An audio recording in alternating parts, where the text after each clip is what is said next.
Boa noite, pessoal. Muito bem-vindos. É dia 9 de maio de 2022 e eu estou com dois convidados muito bacanas aqui. Hoje vocês vão poder fazer muitas perguntas para eles sobre Nibiru, ou Nibiru, como vocês queiram chamar, e também sobre Anunnakis. Um deles é o nosso querido professor, né, e palestrante, Carlos Oddoni, que está abaixo aqui na tela, né? O Carlos Oddoni já esteve conosco aqui várias vezes no nossa história de Aquários TV Online. Ele é professor, mestre em Ciências e Matemática, engenheiro químico, né, pela PUC, professor de Química aposentado do Colégio Militar de Porto Alegre. É pesquisador em ufologia há mais de 20 anos. Dedica-se à pesquisa ufológica e holística, aprofundando seus conhecimentos por meio da bibliografia especializada na área científica e espiritualista, que é o que a gente gosta, que é onde a gente quer navegar, né? Aqui ninguém está interessado em dissecar extraterrestres. Participa como conferencista em congressos e encontros ufológicos e holísticos em nível regional e nacional e conhece muita gente da área em nível internacional também. É membro fundador e coordenador do grupo Aldebaran de Investigações e Debates Ufológicos, o GAIDU, e presidente do Movimento Gaúcho de Ufologia, o MGU. Para nossa alegria, e como sempre ele conhece muita gente, Danilo Noronha, que é do Paraná. E eu falei para vocês, né, colocarem quanta gente que está chegando aqui que é do Paraná e tá dando boa noite aí. Ele é gaúcho, na verdade, tá? Gaúcho que me diz que voltará para viver em Porto Alegre. Mas ele está no momento em Curitiba. Então o pessoal de Curitiba que já assinou aqui, Foz do Iguaçu, são colegas aí na região. E o Danilo Noronha também, além de astrólogo, desenvolveu um conhecimento nessa área fantástico, pesquisador.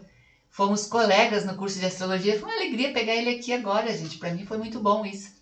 E quero deixar para vocês aí também a oportunidade dessa noite para fazerem perguntas. Eu vou estar alinhada aqui com o chat, organizando as perguntas, né?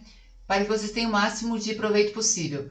É uma honra para mim aproveitar esse espaço, a tua gentileza, né? Em podermos tratar exatamente de um assunto extremamente complexo, um assunto que realmente exige uma pesquisa muito profunda daqueles que militam também na área de ufologia, né? Geralmente quem busca uma explicação maior ou informações a respeito de tanto dos Anunnaki como o seu planeta Nibiru, precisa realmente se dedicar muito ao estudo e muitos, a grande maioria, são de ufólogos, né? São ufólogos, ou pelo menos que também pesquisam na área de ufologia. Nós, em função de tudo isso, e toda essa incerteza que nós teríamos em relação à passagem novamente deste planeta, que até então é dito que pertence ao nosso sistema solar, mas que possui uma grande órbita, e o movimento nessa órbita desse planeta é muito lento, extremamente lento. Por isso que nós temos 3.600 anos, anos terrestres correspondente à órbita desse planeta no sistema solar. Eu diria que havia uma necessidade muito grande de pesquisar, de buscar o minério ouro aqui nesse planeta, em função da necessidade da atmosfera de Nibiru. Então, o objetivo primeiro deles aqui era explorar ouro, tá? Mas tem toda uma história da formação da Terra a partir de uma colisão proposital que foi feita do Marduk. Até então, Nibiru era chamado de Marduk, que colidiu com Tiamat. E Tiamat, esta colisão deu origem ao planeta Terra e também à Lua, que orbita, né, é o nosso satélite, que orbita em torno da Terra. Então, mas, a partir daí, a Terra foi... o foco era exatamente a extração do ouro, tá? Que traria benefícios à própria atmosfera de Nibiru.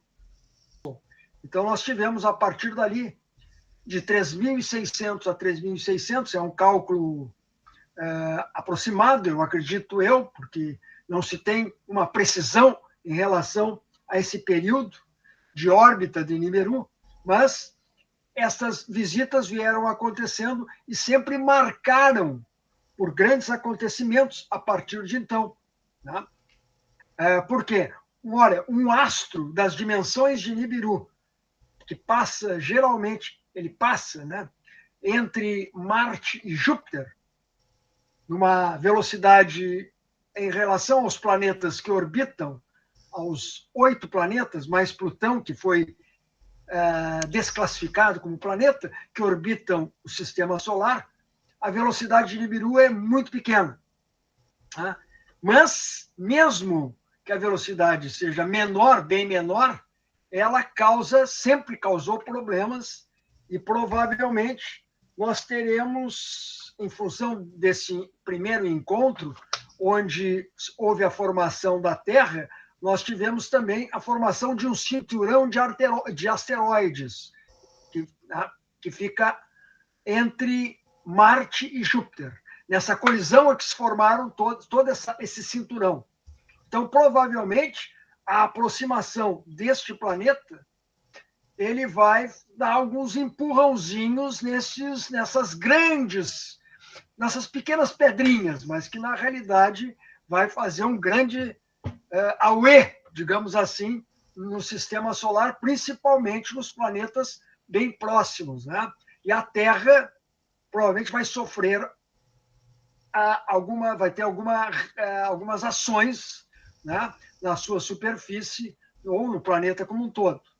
Então, nós vamos ter, certamente, algumas mudanças, talvez até no próprio sistema solar.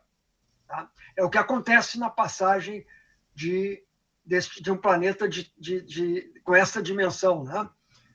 Um grande planeta, bem maior que o planeta Terra. Tá? Então,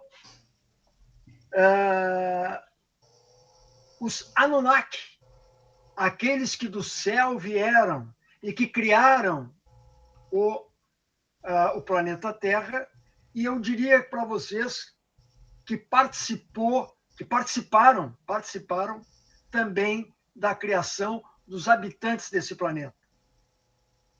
Eu sempre considerei que nós tivemos aqui uma série de intervenções, ou seja, várias, eu não vou chamar de raças, mas várias linhagens cósmicas participaram e, digamos, interviram na evolução da humanidade terrestre. E evidentemente, que nós temos essa teoria dos Anunnakis, que foram participantes mais ativos. E o Noronha, depois eu vou passar a palavra para o Noronha, que eu convidei pelo grande conhecimento que tem do assunto e que vai nos ajudar bastante. E o Noronha pode, inclusive, confirmar ou não, mas os Anunnakis, havia, digamos assim, uma agenda e toda uma organização por parte da espiritualidade maior para que as coisas viessem a acontecer, né? Com relação à Terra e os futuros habitantes da Terra. Inclusive, a própria criação desses habitantes, que passou por mudanças chamadas mudanças súbitas, que originaram várias espécies diferentes aqui, até nós chegarmos ao Homo sapiens sapiens. Perfeito, Carla? Perfeito. Gurias, estou anotando as perguntas, tá? O pessoal quer saber aquelas coisas óbvias que eu também quero saber, né, Johnny?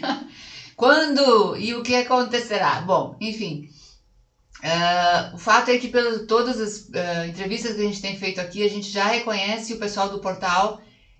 Nós temos um portal, né, o Danilo, que estudamos isso já há algum tempo. É um portal fechado e pelo portal também a gente sabe que os Anunnakis e outras raças que aqui chegaram são responsáveis geneticamente também pela nossa vida que nós temos hoje, né, por também sermos como somos, né. Enfim, vamos perguntar para o Danilo e também vamos pedir ao Danilo que faça uma breve apresentação dele, né, porque não pode ficar só no amigo, né, gente? Esse amigo, além de astrólogo, tá? Gaúcho de coração, de carteirinha, vai voltar aqui para o Rio Grande do Sul.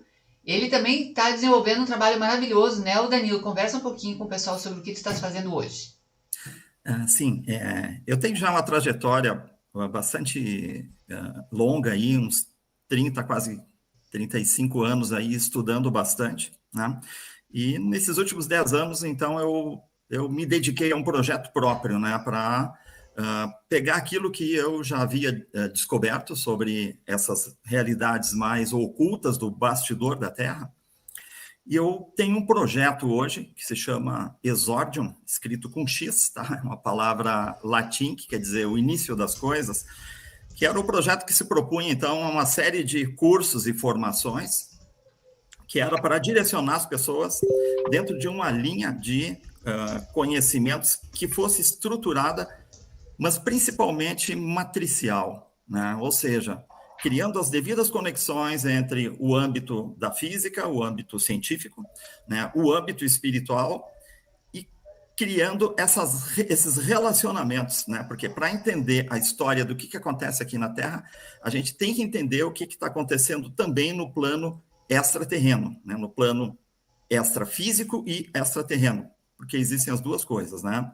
E principalmente no âmbito da física quântica, né? Hoje dá tranquilamente para nós dizer que quem não conhecer a física não vai conseguir compreender a própria espiritualidade.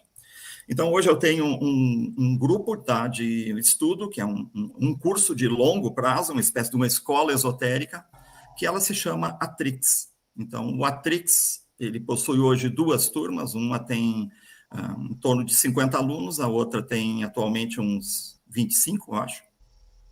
E esse grupo se reúne, então, online, uma vez por mês, sempre, 4 horas de estudo por mês, onde a gente, então, desbrava esses campos todos, né, dessas realidades, desde a física até as realidades extraterrestres e os assuntos extraterrestres e, inclusive, a questão de Nibiru, né? Então, quando o Odoni estava falando, essa questão de Nibiru, ela é muito complexa, né? Dentro de Atrix, eu dedico aproximadamente 30 horas para poder abordar esse assunto com uma relativa tranquilidade, né? No sentido, assim, de que as pessoas saem dali não com um conhecimento muito básico, mas com um conhecimento bastante aprofundado sobre tudo, já que tudo que aconteceu nesse planeta aqui, no passado do planeta, tem uma relação com os nossos amigos Anunnakis, né? Então, é uma história super importante de se conhecer, porque ela codificou, inclusive, os hologramas religiosos que nós vivemos atualmente aqui na Terra,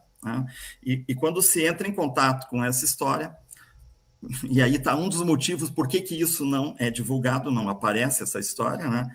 Porque ela tem uma série de, digamos assim, de contingentes por trás disso, que vai desde sigilos sobre a existência de uma raça extraterrena, e principalmente porque ela quebra os paradigmas religiosos de uma criação divina acontecendo aqui na Terra. E quando se entra em contato com essa história, nós vamos ver que essa criação, ela veio de essa raça extraterrena e que foi feita por uma clonagem aqui na Terra, que eles produziram essa humanidade à imagem e semelhança deles. A gente vê esse texto dentro de Gênesis 1, mas esse texto está mencionado em documentos da antiga Suméria, que tem aproximadamente 9.000 anos atrás, que menciona as reuniões que os próprios Anunnakis fizeram entre eles para definir a criação dessa humanidade. E nessa reunião estão lá literalmente gravado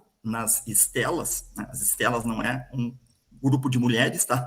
As pedras, né? São as tabuletas de barros e pedras em que esses registros, né, estão gravados em escrita cuneiforme, mencionando as próprias reuniões que foram feitas antes da clonagem do Homo sapiens aqui na Terra, e um arcabouço imenso de informações de um nível técnico e astronômico e científico que é absurdas, né?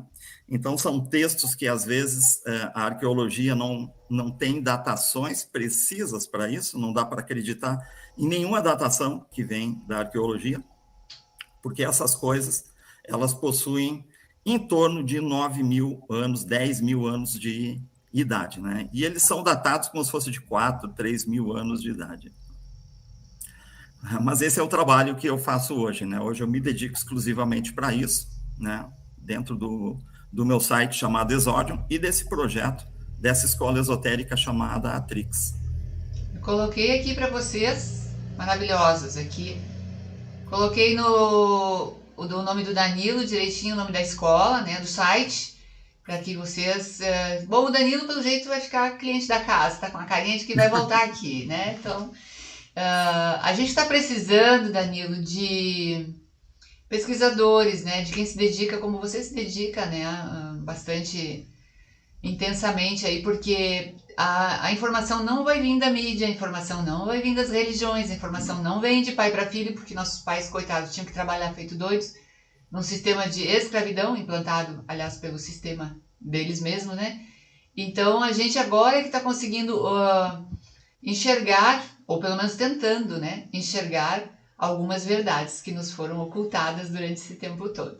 E muitas das quais estão as 7 chaves em escolas esotéricas, escolas de ocultismo, né, que a gente não quer mais fazer parte disso não, porque isso prende a nossa energia, isso nos deixa mal e muitas dessas escolas são tão velhas que não sei se não foram elas que fundaram realmente o sistema todo aí. Dodone, diz uma coisa para nós. Temos então ou não como prever datas? Nós não temos até então um referencial que possa ser preciso o suficiente para nos determinar, olha, Nibiru está chegando. Tá? Embora se ouve falar muito que alguns astrônomos, mais principalmente os amadores, dizem que alguma coisa se aproxima do sistema solar. Mas esse alguma coisa se aproxima muito lentamente, de forma tal que até agora se pergunta, mas por que esse astro que é tão falado até agora não se manifestou, que não pode se enxergar a olho nu? Na realidade, a questão ainda há uma imprecisão, uma incerteza muito grande, tá? Com relação a este grande acontecimento. Porque não há uma, digamos assim, uma referência precisa. Né? Há indícios, e o Danilo pode entrar, nos fornecer mais detalhes, né, de que nós estamos prestes a ter este fenômeno que acontece de 3.600 anos por acontecer agora. Por agora. Agora que eu digo, vejam bem, agora que eu digo, pode ser daqui a 10, 20, 30, 100 anos. Até quem sabe 100 anos. Mas um tempo de 100 anos é um tempo muito pequeno em termos de cosmos, né? Lógico, provavelmente nós vamos ter uma outra população no planeta, né? Provavelmente nós vamos ter uma outra humanidade. Mas isso pode vir a acontecer, não se tem absoluta certeza de que isso vai acontecer daqui a 5, 10 anos. Não se pode Porque não é uma coisa regular, não foi regular no passado, então não tem como a gente tirar a xerox. Inclusive, eu acho, pode ser que eu esteja enganado, mas esses 3.600 anos de órbita de Nibiru em relação ao Sol, ele não é exatamente, eu acredito que não seja exatamente 3.600. Então, se nós for 3.550, né, que é um percentual pequeno de erro, digamos assim, ele já pode causar, já podemos ter não uma tão próxima passagem dele, entende? Então, nós não temos ainda como nos basear, né, que essa passagem vai ocorrer.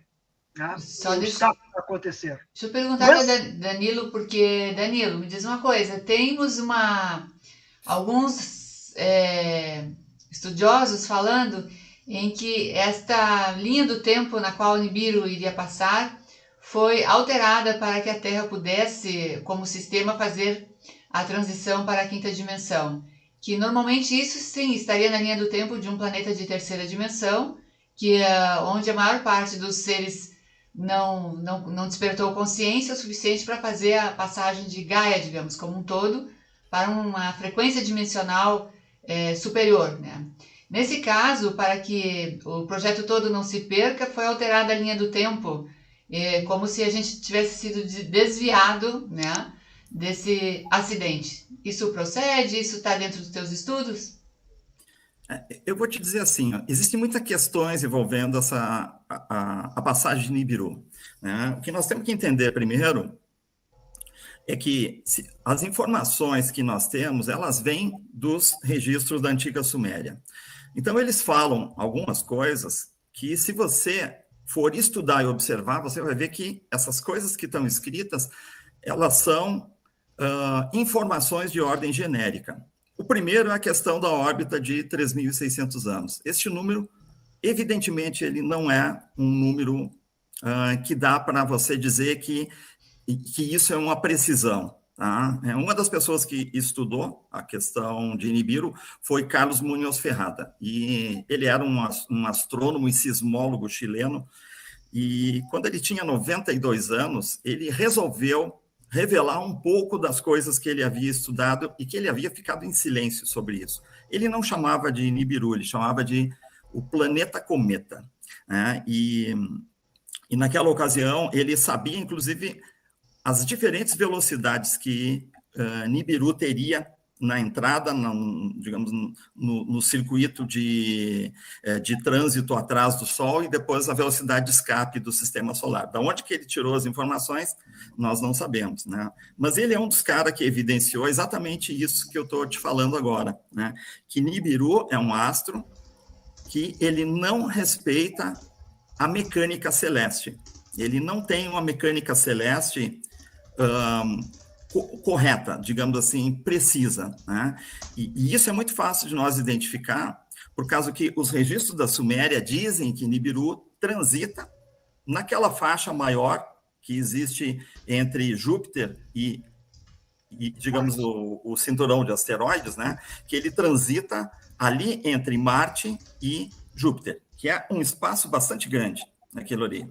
Então, é óbvio que isso faz sentido, porque isso tem a ver com a própria formação da Terra, que é quando houve uma colisão e essa colisão não foi uma vez só que aconteceu, na verdade, não foi Nibiru que colidiu com Tiamat. Uma colisão de planetas desse porte simplesmente exterminaria com tudo. O que colidiu com Tiamat foi, em duas situações, duas luas diferentes de Nibiru. Porque Nibiru, ele é como se fosse um mini sistema solar. Ele é um planeta grande, aproximadamente entre o tamanho de Saturno e de Júpiter, então é uma coisa 10 vezes maior que a Terra, quase. Mas ele tem um sistema de 9 luas, originalmente 9 luas ao redor dele.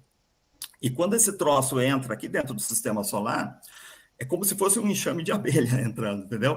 Então, as chances de que uma lua dessas bata em alguma coisa não são inexpressivas. Então, quando ele passa atrás da Terra, entre Marte e entre Júpiter, ali tem um grande espaço. Então, normalmente, uma passagem ali não acontece nada, mas pelas histórias que nós vemos nos registros da Suméria, e até nas histórias que estão mencionadas pelos antigos no Velho Testamento, porque o Velho Testamento não é um livro religioso, isso é uma coisa que nós temos que entender. O Velho Testamento é um livro de história, né? E lá nós temos a menção de um tal de Dia do Senhor, que é mencionado ali, que era um dia que o sol sumia do céu, que acontecia aqui terremotos, inundações, tempestades na terra. E, gente, esse tal do Dia do Senhor era o dia que Nibiru passava, que é mencionado como sendo o dia que Deus descia com seus representantes, né, com as suas realezas, para visitar a Terra, gente. Esse rei era o rei de Nibiru, era Nu, que era chamado pelos antigos, né? O detalhe é que os antigos chamavam toda, digamos, a casta Anunnaki de deuses, né? E então tem uma grande confusão quando o Velho Testamento traz essa questão de Deus. Agora, veja bem, para acontecer isso que era mencionado, de haver eclipse total de lua, das estrelas sumirem e coisas assim, Nibiru não podia estar passando atrás da Terra. Ele tinha que passar entre a Terra e Vênus, e não entre a Terra e Júpiter, ou entre Marte, que está atrás da Terra, em termos de órbita, né, e o Júpiter. Então, isso significa que Nibiru ele não passa somente atrás da Terra, entre Marte e Júpiter, como é mencionado, mas ele passa também na frente da Terra, entre Vênus e a Terra. E quando ele passa na frente, é que essas coisas complicadas podem acontecer aqui no planeta.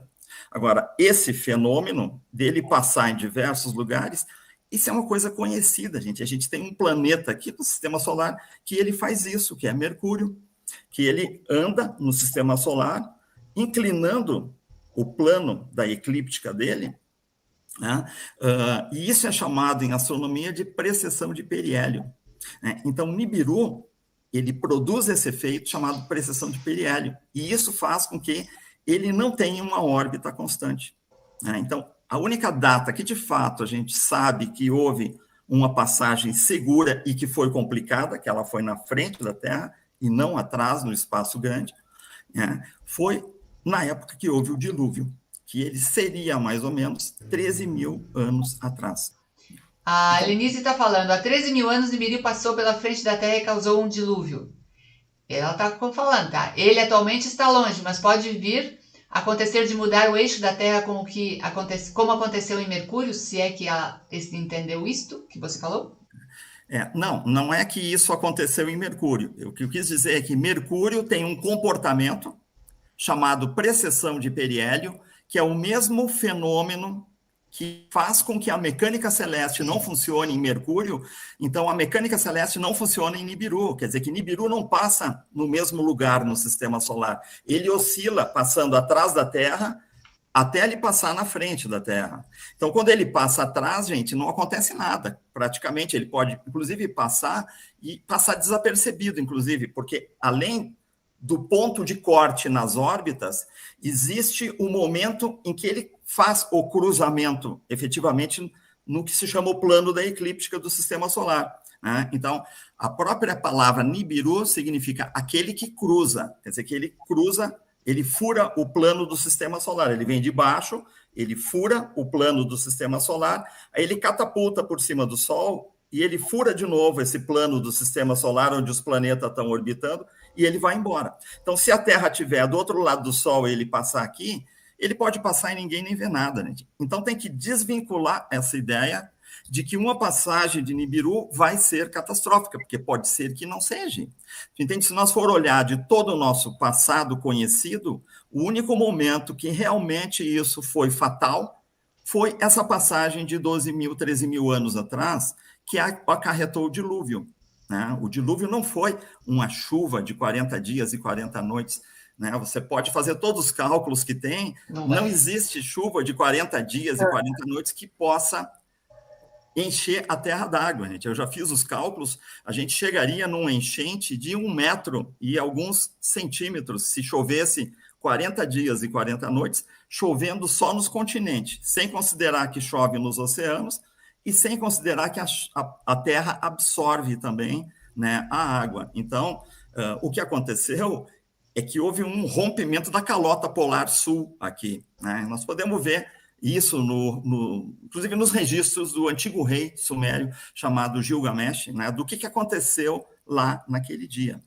Então, passagem de Nibiru, primeiro, não significa necessariamente uma catástrofe, né? O outro ponto é isso que você perguntou, né? Veja que nós vivemos em um holograma, entende? E essa é uma outra assunto para maluco, né? Tá tranquilo, mas todo mundo é maluco. Que nós vivemos num holograma significa que aqui tudo pode ser administrado, né? Tudo pode ser administrado pelos controladores do holograma.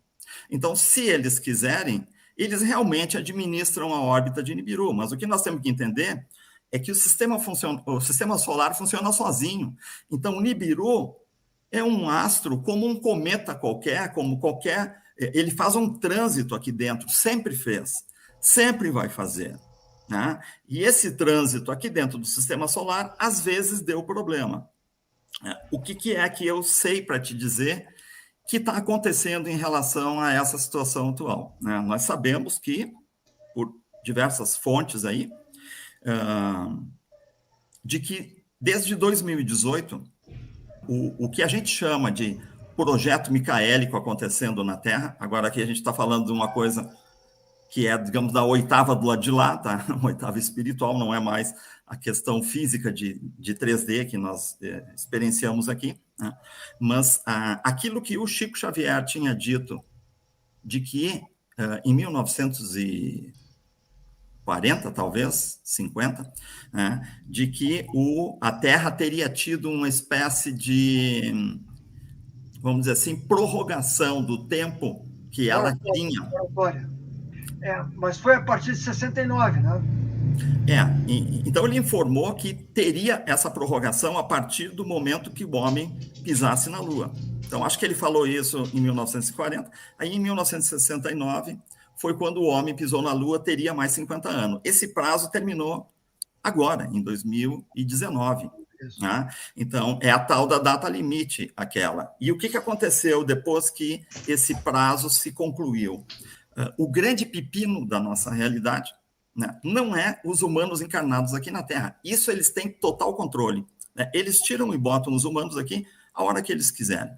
O pepino dessa realidade aqui não está aqui. Ele está numa realidade paralela de 4D chamada de umbrais, né, que é uma espécie de dobra dimensional que tem ali, que cria o que se chama na física de nucleação em bolha. Ali dentro formataram uma espécie de universo pirata dentro do holograma. É como se fosse uma deep web, onde tudo que entra ali para dentro não consegue mais ser rastreado. Então, ali dentro existem diversas comunidades de raças extraterrenas negativas, tá? São draconianos, são reptilianos, são greys negativados, são zetas negativados, são chopates e raças assim periculosas. E essas raças levaram lá para dentro um contingente de desencarnados aqui, que em vez deles desencarnarem e subirem para cidades orbitais como o nosso lar, para depois serem reencarnados de novo, esses desencarnados foram subtraídos, eles foram abduzidos para dentro desses umbrais e geram hoje uma colônia de escravos que dizem que é um contingente humano perto do que tem encarnado aqui na Terra. Quando essa informação veio, né, se falava em 5 bilhões de pessoas lá dentro. Né? Então, aquilo lá é o grande pepino dos controladores do holograma, porque eles não conseguem ter acesso àquilo ali. É uma deep web, ela é uma espécie de computador com um IP fora da rede. Né? Então, o que acontece é que esses umbrais controlam o nosso planeta através de uma rede, entende, de abduções mentais e de chipagem dos nossos governantes aqui. Desde o tempo da Idade Antiga, os nossos governantes já se venderam totalmente, né, para esse mundo umbralino. Então, eles controlam a rede planetária, controlando os dirigentes do planeta. A gente vai ver isso nas literaturas, inclusive lá de Robson Pinheiro, naquele livro O Partido e coisas daquele tipo. Ele tem uns 3 livros lá falando disso, mas isso aí é um assunto amplamente conhecido por quem estuda essa questão da metafísica do planeta, né? De que tem um sistema no planeta chamado de Illuminatis, que são os agentes encarnados dessa rede neural que vem dos umbrais. Então, o que acontece? Os controladores do holograma, vou chamar aqui de confederação ou de aliança intergaláctica, eles não conseguem dominar este processo aqui. Então, o que provavelmente está acontecendo? Provavelmente, a órbita de Nibiru está sendo administrada pelos controladores do holograma, como uma espécie de, eu vou chamar aqui de uma arma de convencimento, vamos chamar assim, do tipo assim, ó, ou vocês param com essa brincadeira, ou nós vamos derrubar os poderes terrenos. Né? E para você, já que você não consegue acessar, porque isso é um jogo de tecnologias, né, acontecendo, né, a tecnologia, os umbrais é uma tecnologia, assim como as cidades orbitais, como o nosso lar, são também o mesmo tipo de nucleação em bolha que os umbrais. Então, são tecnologias, assim como as encarnações que nós temos aqui na Terra, a simulação, tá, que está mencionada em diversos locais, aí, inclusive em literaturas que foram codificadas por raças extraterrenas aqui, como, por exemplo, a lei do Uno, né, que fala literalmente que aqui é uma simulação. Você vai encontrar Bashar, né, a entidade extraterrena que é acessada por Derry Wanka, no Canadá, também abre todo o jogo dizendo que aqui é uma simulação. Nós vamos ter o professor Lércio Fonseca falando a mesma coisa, Rodrigo Romo, Karina Greco, Sérgio Ajabim, enfim, Antônio Tirado. Tem uma gama de pessoas, né, que já recebeu a informação sobre isso. Né? Então, a própria física quântica... A própria física quântica está descobrindo que a realidade é simulada. Então, a coisa já está aí, é uma questão de tempo. A gente já viu até Elon Musk falando sobre isso. E aí ninguém entendeu e disseram assim, de onde que o cara tirou essas coisas? A gente diz assim, ele está atrasado em receber a informação agora, né? Mas essa coisa é muito antiga, né? Muito antiga. Desde os anos 40, a gente já tem o Max Planck falando que tinha algo errado no processo da física e que tudo indicava que tinha uma espécie de programação, tinha uma mente programando toda a realidade. Mas esse é um outro assunto, né? O fato é que Nibiru, de fato, parece estar sendo... A órbita dele está sendo administrada e que pode... Né, veja que essas informações não vêm com tanta certeza para nós aqui da Terra, porque a Terra é uma espécie de campo prisional, é uma espécie de... o campo dos exilados que foi revelado para Kardec. E, gente, convenhamos, né, para os prisioneiros de uma penitenciária, não se dá muita explicação das coisas. Então, existe aqui dentro da Terra grupos de pessoas, como nós, que estudamos e que precisamos conhecer mais sobre essa realidade, porque nós estamos já recebendo codificações para sair de dentro do exílio que acontece aqui. Então, para nós, determinadas informações são importantes. Então, elas vertem por alguns canais, tipo em conta-gotas, certo? E o que eles já vêm dizendo há bastante tempo é que eles não querem envolver a humanidade nisso. Então, desde que terminou o projeto micaélico aqui na Terra, que é a data limite mencionada por Chico, os umbrais foram literalmente invadidos. Tem uma guerra acontecendo lá dentro, né? E essa guerra está mencionada aí por diversas pessoas da espiritualidade relatando isso. E é muito claro que Nibiru pode ser uma espécie de arma de convencimento, do tipo assim, ou vocês saem aí de dentro e param com essa brincadeira, ou nós vamos derrubar os representantes de vocês nos poderes terrenos. E toda essa infradimensão, vamos chamar assim, chamada umbrais, eles dependem da nossa dimensão para poder extrair energia para sobreviver lá. Então tem um jogo de xadrez de uma dimensão inimaginável para nós acontecendo. E veja que quando eu digo que a história é matricial e que tu não consegue entender tudo se você não analisar todo o complexo que acontece em todos os campos dimensionais, de dentro e de fora do holograma, então não dá para entender. A gente pega só um pedacinho da história e não consegue ter a visão mais ampla de todo o contexto político super, hiper complexo que é a Terra aqui, né? Então, tu vê que é uma história que é uma espécie de fio de Ariadne isso. Você puxa essa história dos Anunnakis, é o que eu estava falando para o Odoni hoje, e vem um carretel inimaginável de coisas que são notícias, no geral, notícias ruins, que as pessoas ficam, tipo, abaladas, que ninguém, né, não quer nem puxar. Mas essa questão da notícia ruim, ela é jogada para que a gente também comece a criar isso na nossa mente e deixa esse roteiro para a gente atravessar em cima também. Como a gente está na ignorância, a gente faz.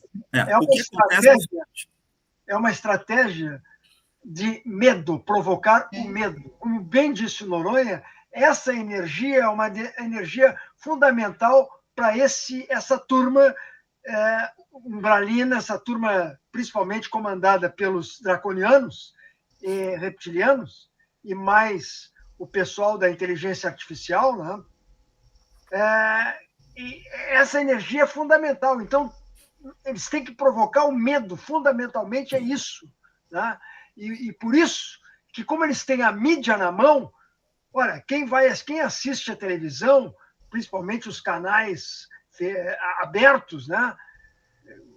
Eu não vou aqui entrar em detalhes de qualquer que seja o canal, a pessoa fica realmente impressionada com tudo que está acontecendo e você não vê notícias boas, agradáveis, né? Que fazem bem para a pessoa. Pelo contrário, são agressivas, são notícias que a gente nota que parece que é uma sucessão, uma sequência, né, de informações para causar o medo.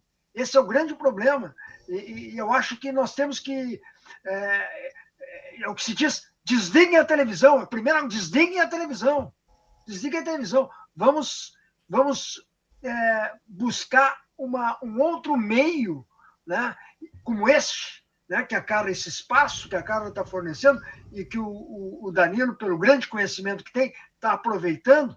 E nós vamos ter, além deste evento de sábado, desculpe, Danilo, eu já te volto, só para chamar a atenção que esse evento de sábado, a realização dele, esse retorno aos nossos eventos presenciais, que exige um esforço muito grande, depende muito da plateia que nós vamos ter. Então, nós pedimos a todos que realmente prestigiem o nosso evento para que a gente possa, ainda esse ano, trazer mais palestrantes, né? Mais de uma grande envergadura para podermos dar sequência a essa grande abertura, a esse despertar da consciência, para que podemos marchar realmente rumo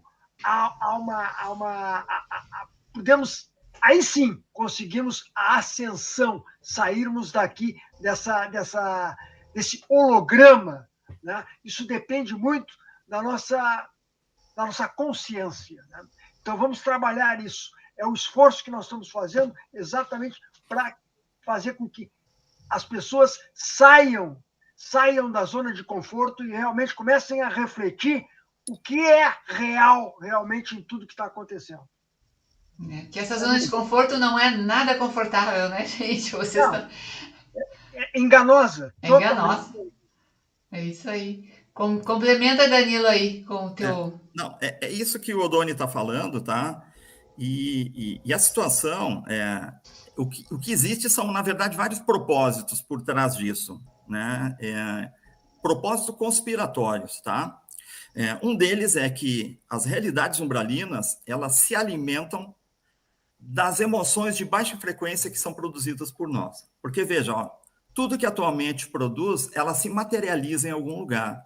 Então, quando você pensa, né, quando eu me mexo e faço uma atitude física, você percebe. Porque essa manifestação mental está acontecendo no mesmo plano dimensional que nós estamos aqui. Então, você percebe. Agora, se eu penso, você não percebe o que eu estou pensando, né, Carla? Mas tu pode ter certeza que o meu pensamento está se gerando alguma coisa numa outra faixa de frequência. E quem estiver lá percebe. Quando eu tenho um sentimento, também. Né? Eu posso estar sentindo uma coisa boa ou uma coisa ruim agora. E vocês não conseguem perceber. Mas esse sentimento está gerando uma matéria em algum lugar. Então, esses sentimentos, quando eles são de baixa frequência, eles produzem uma materialidade disso lá na 4D. E quando é de baixa frequência, gente, veja que sentimento de baixa frequência não é você ser ruim, ser uma pessoa ruim, é você ter determinadas emoções que vibram numa faixa inferior. E o medo é uma delas. Né? Então, o que acontece? Como os umbrais se alimentam disso, quanto mais o mundo está dentro do desespero, do medo, né, da desesperança, então mais energia está sendo gerada, né, lá naquela faixa dimensional deles, e eles pegam isso, gente, que nem batata, abóbora nascendo no chão, e usam isso para se alimentarem. Isso é um detalhe. Né? O outro detalhe é todo o oportunismo que tem em cima disso. Então, existe, digamos, uma imbecilização instalada na humanidade por falta de conhecimento espiritual. Né? Então, o que acontece? As pessoas não têm conhecimento e tem gente que ganha dinheiro em cima disso. Então, abrem esses canaizinhos de YouTube e ficam lançando essas informações bombásticas para que todo mundo entre lá e clique nesse negócio, porque aquilo ali está gerando dinheiro de propaganda para essa gente. Quanto mais clique, mais audiência tem o canal, e as pessoas estão espiritualmente adolescentes, elas só vão atrás, não vão atrás da informação confiável, elas vão atrás daquilo que tem sensacionalismo. E as pessoas sabem disso e vendem esse negócio e ganham dinheiro com isso. O outro ponto faz parte do sistema Illuminati, quer dizer, se existe uma informação de Nibiru, vamos deixar que isso entre no ridículo, vamos ridicularizar isso, porque o dia que esse cara, de fato, passar aqui no sol, aqui no céu, todo mundo vai achar que é uma besteira. Eles vão dizer, gente, que é a Lua que se aproximou da Terra, que é Marte que está se aproximando, mas nós vamos ser os últimos a saber se esse negócio realmente rolar, gente. Agora, o que eu digo para os meus alunos? Digo, não acreditem em nada dessas porcarias que aparecem no YouTube. Vocês vão olhar, sempre estarem com o radar ligado. Agora, só acreditem que essa história está acontecendo o dia que vocês olharem para o céu e alguma coisa estiver lá, gente. Porque esse cara, mesmo que ele não tenha luz própria, ele é do tamanho de Júpiter, não tem como esconder um troço desse. Nós vamos ver 3 meses antes isso no céu. Vai aparecer uma determinada iluminação avermelhada e aquilo vai começar a crescer, até ficar do tamanho da Lua. Não tem como isso ser escondido. Então, enquanto não vê isso, não acreditem nessas porcarias que botam em internet, gente, porque é tudo coisas que alguém está comprando ideia de alguém, às vezes inocentemente, como eu já vi pessoas que são confiáveis, né, proliferando esse tipo de notícia, porque viu que veio do Canadá, não sei de onde, não sei do que lá. Né? E aí você olha de fato e nada dessas coisas estão de fato se manifestando ainda. Né? Então, nós podemos ter algumas referências disso. O Nostradamus foi um cara que falou sobre essa passagem de Nibiru aqui. Ele chamava de Hercólogos. Né? E ele disse que esse troço ia aparecer e que ia vir entre Câncer e a estrela cabeluda, que ele chamava. O que é Câncer? Câncer a gente sabe. O Nostradamus era astrólogo, então ele estava se referindo à constelação de Câncer no céu. Agora, o que é a estrela cabeluda? A estrela cabeluda é a constelação que está do lado, que é Leão. Leão é o único animal cabeludo do zodíaco. E a estrela cabeluda só pode ser, então, a alfa da constelação de Leão, que é Régulus. Então, lá no céu, quando nós olharmos, é dali que o troço vai aparecer primeiramente, de acordo com o que Nostradamus deixou escrito aqui há 500 anos atrás, eu acho. Né? Então, a gente tem que ter um certo filtro para tratar desse assunto, para não criar chilique, para não dar chilique em ninguém. Né? Acredite nisso, saiba tudo o que tem para saber sobre isso. Eu fico 30 horas falando no meu curso sobre isso para as pessoas. Agora você já vai ter mais alunos aí, com certeza. Mas não embarcarem nessas histórias de YouTube, entende? E você só realmente te movimentar para alguma coisa, o dia que tu olhar no céu, e realmente você vê com os teus olhos esse negócio. O que acontece, Danilo, e também Carlos e o pessoal, que nós fomos nos desconectando do nosso poder e a gente acha que a gente depende de tudo para ter informação de tudo. Então, a gente não está mais indo para dentro, a gente não está buscando as nossas verdades, é aquilo que soa. E daí tem que vir um salvador, que é para levar os Anunnaki embora, tem que vir outro salvador para salvar não sei quem. E a gente vai adiando o trabalho que a gente tem que fazer, né? Que é o nosso trabalho, né? De encontrar o nosso poder e nos reconectarmos, né? Com a nossa força. Então, e eles ficam jogando isso como iscas, né? Sabe aquele negocinho que vem na ponta assim, ó, olha, agora vocês correm para cá, agora vocês correm para lá, mas para dentro da gente mesmo não, porque aí é perigoso, né? Aí você pode ser que você se fortaleça. Veja, né, Carla, que os Anunnakis não são uma coisa ruim, entende? Esses caras, veja, eles geraram essa civilização, entende? Se for perseguir toda a história do que aconteceu, esses caras foram atrás, eles foram, na verdade, usados pelo projeto micaélico. Tá? O projeto micaélico queria colocar um projeto de evolução aqui no planeta. Né? E os Anunnakis apareceram aqui, em torno de 450 mil anos atrás, e mineraram a Terra para levar, que nem o Odoni estava falando, eles vinham aqui para retirar o ouro que encontraram aqui na Terra, né? E há 250 mil anos, veja que eles chegam aqui a 450 mil, e em 250 mil anos atrás, acontece uma rebelião do povo deles aqui, que eram os trabalhadores que estavam aqui fazendo essa extração, porque não queriam mais fazer esse trabalho. E eles, então, resolvem o problema deles criando uma colônia de escravos aqui. Né? Essa colônia de escravos tem toda a história lá nos registros de Enki, né? Veja que é um registro escrito por um Anunnaki aqui na Terra. Então, é um documento que talvez seja o único documento que a gente tem certeza que foi escrito por um extraterrestre, que ficou aqui como documento arqueológico aqui. Né? E a gente, olhando a história, sem olhar matricialmente o que estava acontecendo lá naquela outra história, que é os exílios e a rebelião de Lúcifer e a guerra de Órion, nós não conseguimos criar as associações corretas. Né? Mas a associação correta disso é que, depois que os exílios aconteceram em Capela e na guerra de Órion, na constelação de Órion, esses exilados tinham que ser colocados em algum lugar. E a Terra não tinha aqui um tipo de biologia que fosse possível você colocar esses exilados para que eles pudessem ter um projeto evolutivo. Senão seria só aprisionamento penal. Porque veja que uma mente dentro de um holograma, você coloca ela onde você quiser. Se você quiser, você, entre aspas, encarna um ser dentro de um corpo de bicho, por exemplo. Né? Mas a ideia do projeto micaélico não era isso. Era que nós vamos fazer um projeto para recuperar os exilados.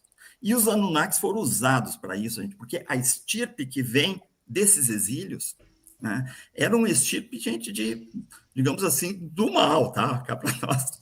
Entende? Era gente que vieram das grandes guerras estelares, que não é só a Guerra de Órion, era um pepino que as federações tinham lá fora, que tinha a Guerra de Órion, Guerra de Pégasus, Guerra de Andrômeda, Guerra de Sírios, tinha 500 guerras lá fora. Né? E o projeto micaélico foi, digamos, uma solução vendida para as federações para recuperar esses seres que tinham sofrido um expurgo social. Né? E mais a turma da rebelião de Lúcifer, que os caras da rebelião de Lúcifer, eles eram, na verdade, colônias sirianas, em Canopus, em Capela, e essas colônias sirianas é que foram o primeiro objeto do tal do projeto micaélico, que era um projeto parecido com isso que a gente vive aqui. Né? Você vai para um planeta de simulação, a mente dos indivíduos encarna lá e tem um projeto de aprendizado em uma linha de tempo acelerada para poder retornar para fora do holograma com uma outra visão de comportamentos. Né? E veja que os Anunnakis foram usados nessa história pelas hierarquias, foram induzidos a ter essa solução, que era gerar aqui na Terra uma biologia que pudesse colocar os exilados para dentro. Só que veja bem, ó, os exilados, por serem uma estirpe de pessoas cruéis e violentas e de magos negros, não podiam ser lançados sozinhos aqui. Né? Já existiram aqui diversos projetos desse tipo que deu errado por causa disso. Então, eles precisavam de uma civilização mais adiantada para tutelar o início desses exílios. E foi o que aconteceu. Só que os Anunnaki levaram a bola nas costas com essa história, porque eles não são uma raça que tem conexões espirituais. Eles foram, na verdade, uma espécie de veículo dessa história toda. E logo em seguida, quando os Lulus, que é como eles chamavam os humanos, Lulus é os cabeça preta, né? Quando os Lulus começaram a criar mãozinhas e bracinhos, os problemas começaram aqui na Terra. Lá na época do dilúvio, o Enki, o Enlil, né, ele não aguentava mais a humanidade. Por isso que eles não queriam mais, o Enlil não queria que avisasse a humanidade que Nibiru ia passar e ia dar um problema aqui. Porque eles queriam extinguir, de fato, a humanidade que estava aqui, porque o Enlil não aguentava mais os humanos, porque eles eram corruptos, eles eram violentos, eles eram infiéis e coisas desse tipo. Não que os Anunnaki sejam alguma índole boazinha, gente, era tudo um acorde, já entende? Mas eles não são necessariamente alguém que a gente tenha que ter medo. É óbvio que eles nos criaram como colônias de escravos aqui, criaram para servir eles e doutrinaram a humanidade desde o início que eles eram os deuses criadores e que a humanidade foi criada para servir eles. E isso veio até a saída deles aqui do planeta. E é óbvio que também essa saída deles do planeta deve ter sido planejada também pelas hierarquias, para que a humanidade pudesse seguir o rumo dela sozinha a partir de agora, né?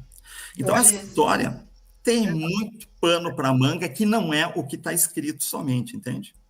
Pode falar, Aldo. Não, é um verdadeiro, como a gente pode observar, quem está nos acompanhando, quebra-cabeça. Eu não posso falar aqui de Anunnaki e de Nibiru se eu não fizer uma contextualização de tudo, do todo, ou seja, de toda a história, não só do planeta, mas o que está acontecendo aqui durante todo o desenvolvimento da humanidade, na realidade, é uma repercussão do que está acontecendo, do que acontece lá fora. Lá fora que eu digo, inclusive em outras dimensões, mas que repercute aqui por questões de interesse. Há projetos, como bem falou o Noronha, o projeto micaélico é um projeto realmente para resolver algumas questões em termos de universo, em termos de sistema solar, principalmente, mas que envolve uma série de outras civilizações. E civilizações essas, algumas rebeldes, lá da época da rebelião de Lúcifer, outras da Guerra de Órion, e também aqueles que foram exilados de planetas que realmente eram escórias daquele planeta, que vieram também para cá. Não só para cá, mas também para cá. Então, o projeto era realmente de resolver alguns problemas, de dar uma oportunidade para que essas pessoas mudassem, para que as pessoas pudessem para que essas consciências, pudessem evoluir. Então, nós estamos falando, o tema seria Anunnaki e Nibiru, mas não como o conhecimento está todo entrelaçado, nós temos que tratar isso de uma forma muito mais ampla, que exigiria um tempo bem maior. Por isso que eu digo, Carla, que a necessidade, inclusive, da gente fazer outras lives para a gente começar a montar esse quebra-cabeça. Quer dizer, montar esse quebra-cabeça seria uma presunção muito grande da nossa parte, né? Porque o quebra-cabeça é muito complexo. Mas a gente tem uma ideia de que nós não estamos tratando de uma coisa muito simples, não, e que não pode ser tratada separadamente. Ela envolve outros acontecimentos em todo em todo o nosso universo. Eu falo nosso universo bem mais amplo, né? onde o soberano é Mika. Né? Então, isso tudo, Mika que aqui, neste planeta, encarnou como Jesus Cristo, em outros planetas também, mas aqui foi o grande desafio. Né?